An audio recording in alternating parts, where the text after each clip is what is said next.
내가 늘 강조하는 것이 초인간적인 호르몬이 다이돌핀이라고, 엔돌핀의 4,000배.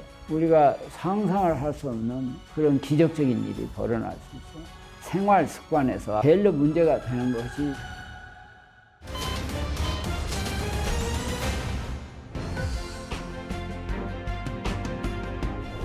한국 사람은 내가 보면은 우선 스트레스가 제일 문제야. 스트레스. 이게 우리 몸에서는 산소를 안 만들어내. 공기가 들어가서 산화작용을 해야 우리 몸이 다 기능이 이제 정상적인 활동을 하는데, 이 산소가 많이 들어가도 문제고 적게 들어가도 문제야. 근데 적당히 들어가도 스트레스가 많으면 갑자기 산소가 깨져버려. 그래가지고 활성산소로 되는 거야.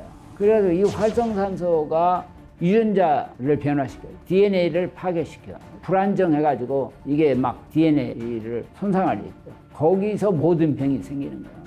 미국 안에서도 캘리포니아 사는 사람들이 다른 지역 사람보다 약 5, 6년 더 오래 살고 더 건강해. 그걸 조사해 보니까 캘리포니아는 비치가 많거든. 어려서부터 이 해변가를 맨발로 다녀. 지금도 늙은 사람, 젊은 사람 다 그 비치가 시원하고 걷기 좋으니까 다 맨발로. 그러니까 활성산소가 자연적으로 줄어드는 거야. 그러니까 모든 병 예방, 암뿐만 아니라 모든 병 예방에 맨발로 땅을 걸으면은 그 과학적으로 그건 도움이 되지. 이 지구는 큰 자석이고, 지구 안에 이 흙 속에 특히 그 황토 이런데 그 여러 가지 이제 원소 한 30가지가 있는데, 이제 그 중에서 수소가 있기 때문에 우리 몸은 이게 전자 회로처럼 돼 있어요. 모든 세포가 연결되고 이런 신경도 연결되고, 그리고 우리 몸은 하나의 자석이야. 그래서 맨발로 땅을 걸으면은 그 지구에 있는 이온들하고 몸에 있는 이온들이 왔다 갔다 서로 연결이 돼 있어요. 그래서 이런 활성산소가 있으면 불완전한 O 또는 HO, 이게 있으면 땅속에 있는 H가 우리 몸에 더 많이 들어와가지고 H2O로 만들어가지고 물로 해서 오줌을 많이 싸게 한다고. 결론은 그게 도움이 돼. 그러나 그것만 갖고 뭐 암을 치료하겠다, 그건 잘못된 거야. 암이 그렇게 어떤 한 요인으로 되는 게 아니야. 도움은 돼. 바이타민 C가 항산화 작용을 해. 그 활성산소를 억제하는데도 바이타민 C가 필요해. 이 바이타민 C가 좋다는 것은 라이너스 폴링이라고 한 60년 전에 노벨상을 2번이나 받았던 화학자가 당시에 바이타민 C로 만병통치한다 이렇게 했어요. 그런데 그 뒤로 많은 사람들이 연구도 하고 해서 좋다는 걸 알지만 이걸로 지금까지 치료를 하는 것은 거의 없어요. 그만큼 이게 보조 역할을 하지 중추적인 그런 책임 있는 그런 것은 할 수가 없어요. 그건 보조 치료예요. 왜냐하면 적당한 양이 필요하기 때문에. 비타민C가 모자란 사람한테 도움이 되는 건 틀림없어. 그러나 건강한 사람, 건강 식사를 하는 사람은 그런 거 소용없어. 그러나 이제 좀 몸이 허약하다든지 다른 병으로 좀 고생하는 사람들, 이런 분들은 1000mg이 보통 우리가 하루에 필요한 거야. 알약으로 하나 돼 있어요. 그거에 대부분 우리 필요한 양이 다 들어있어요. 그러니까 이제 암 환자 중에 수술을 했다든지 조직이 망가져가지고 재생하기 위해서는 아주 필요한 바이타민이에요. 그러니까 그런 사람들은 한 알, 두 알을 따로 먹어도 건강에 도움이 돼. 근데 요새 이제 메가도스라는 것이 그게 위험한 거야.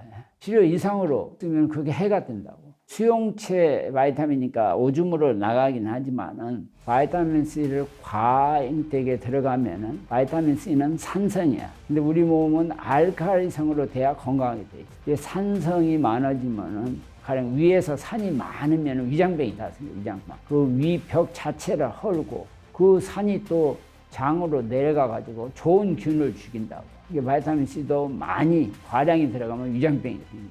그럼 어떻게 하냐? 피 검사를 해야 돼. 그게 이 사람이 필요한지. 과량으로 메가도스로 해서 먹는다든지 주사를 맞는 것은 전문가하고 상의하고 피 검사를 해서 그게 적당한 양이 몸에 들어가도록 이렇게 해야 돼.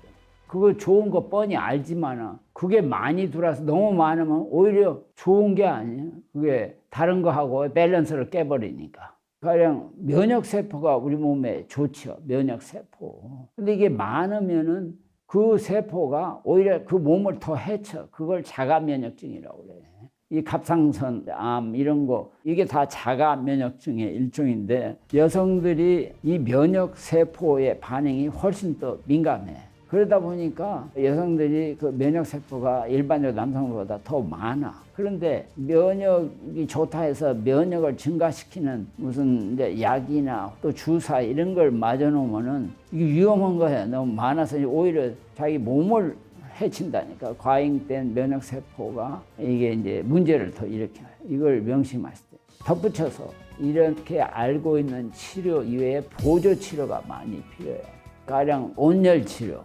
이 몸이 42도로 우리 몸에 되면은 암세포가 죽기도 하고 자라지를 못해.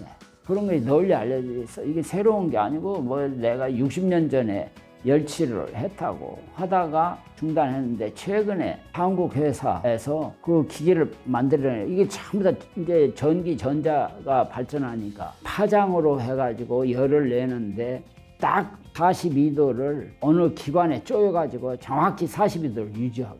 가령 지금 항암 치료할 때도 같이 쓰면은 그게 열이거든. 열이 이렇게 높여놓으면은 우선 혈류가 피가 더 잘 간다는 건 산화작용 산소예요. 산소가 적고 하면은 약이 잘 안 들어. 그리고 방사선을 쬐어도 잘 안 죽어. 암세포가. 이 산소를 충분히 공급해야지. 그러고도 열로 인해서 그 암세포 자체가 증식을 못해.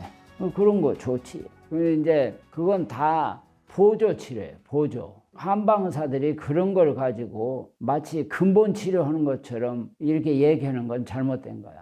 처음부터 이건 보조 치료. 그게 보조 치료도 어떤 사람한테는 도움이 되고 어떤 사람은 전혀 도움 안 되고 아주 그 양상이 달라. 암의 이제 원인을 이렇게 조사해 보면은 한 15%는 결국 나쁜 유전자를 부모에게서 물려받은, 나머지 한 85% 내지 80%는 환경 요소, 생활 습관 이런 것이 이제 복합적으로 연결돼 있다. 이걸 알게 돼요. 암 예방, 뭐 모든 병의 예방을 할 때 첫째 자기 조상 중에 특히 부모가 어떤 병, 어떤 암에 걸리고 있는가 이걸 알아가지고 그 병에 집중적으로 공부를 하고 정기검진할 때 그거에 대해서 집중적으로 물어보고 그게 어떻게 변동되는가를 주로 해야 하는 것이 제일 중요합니다. 그리고 이제 환경은 미세먼지가 이 폐암을 일으켜요. 이게 이 만성염증이 모든 병을 촉진해. 만성염증으로 유전자를 자꾸 변화시켜. 그러니까 내가 공장 옆에 살고 있어. 또 먼지가 많이 나는데 근데 자기 집안에서 폐암이 부모 누가 형제가 있다 하면 그런 사람은 거기를 벗어나야 돼. 특히 폐암 중에서 흉막이라는 막에 생기는 특수한 암이 있어. 아주 나쁜 암, 미소셀리오마라는 그 암은 이 건축하는 사람들에게서 생겨. 건축할 때 이 벽에 성면이라는 게 들어가요. 그 성면이 발암물질이야. 일하면서 그걸 들이키면은 그 사람은 그 암을 걸릴 확률이 아주 높아. 또 이제 옛날에 이제 결핵은 우리 때는 안 걸린 사람이 없어. 왜냐면 버스를 타면 그냥 그 숨 쉬는 사람 중에 뭐 결핵 환자가 너무 많아요. 그게 다 그냥 그 버스 안에 다 날아다니니까 그걸 안 들어 마실 수가 없는 거야. 그러니까는 결핵이 있던 사람이 폐암이 생겨. 근데 이제 결핵은 요새 다시 또 생겨. 그게 변형이 돼가지고 또 나왔어, 결핵균이. 염증 이런 것이 대부분 우리가 숨을 쉬는 하는 공기 중에 얼마든지 들락날락 한다고. 근데 평소에 건강한 사람은 이게 들어갔다가 바로 나와. 그리고 우리 몸이 알카라인 체질로 되어 있으면 이게 조직을 침투하기가 힘들게 돼 있어. 그리고 최근에 연구는 김치를 많이 먹어. 김치가 이 몸에서 알카라성을 만들어. 그래서 코로나 바이러스도 김치를 많이 먹는 사람이 제일로 안 걸렸다는 보고가 있어. 생활 습관에서 제일 문제가 되는 것이 담배. 지금 한국의 여자 폐암 환자가 굉장히 많아. 젊은 여자들. 담배 한 번도 안 폈는데 왜 내가 폐암에 걸리냐 이렇게 얘기한다고. 남편이 핍니까? 아니면 주위에서 친구가 핍니까? 그러면 대부분 예, 그래요. 그러니까 옆에서 피는 사람 같이 들어 마셔도 똑같이 니코틴이 일단 몸에 들어가면 유전자를 변화시켜. 그러니까 담배 피는 사람은 남을 죽인다니까. 자기가 죽는 건 말할 것도 없고 남을 죽이는 행위를 하는 거야. 이게 담배가 그저 폐염증, 폐암만 생기는 줄 알아. 그건 아주 모르서 얘기하는 거야. 모든 심장병, 혈압, 모든 병을 담배가 다 일으켜. 담배를 이렇게 들이키면은 혓바닥, 그다음 목, 이 목청, 여기 식도 이런 곳에 그 니코틴이 제일 많이 들어붙거든. 거기서 암이 생겨. 물론 폐에서도 생기고 남자 전립선암도 담배 피는 사람이 많이 와요. 술은 건배용으로 한 잔 정도면은 오히려 혈액순환 이런 게 굉장히 좋아. 그러나 한 잔 이상은 안 돼. 그러나 담배는 한 개도 나빠. 뭐 조금만 피면 안 되냐. 또 무슨 전자 담배를 피면 안 되냐. 이건 전부 다 핑계야. 이 뇌가 자꾸 나쁜 건데도 다른 어떤 것보다도 더 기분 좋게 착각을 하게 만들어. 우리 몸에서. 담배 끊기 힘들어. 한번 경험한 사람들은 굉장한 각오가 있어야 돼. 그래서 젊어서 일찍 끊어야 돼. 그게 오래되면 오래될수록 불가능해.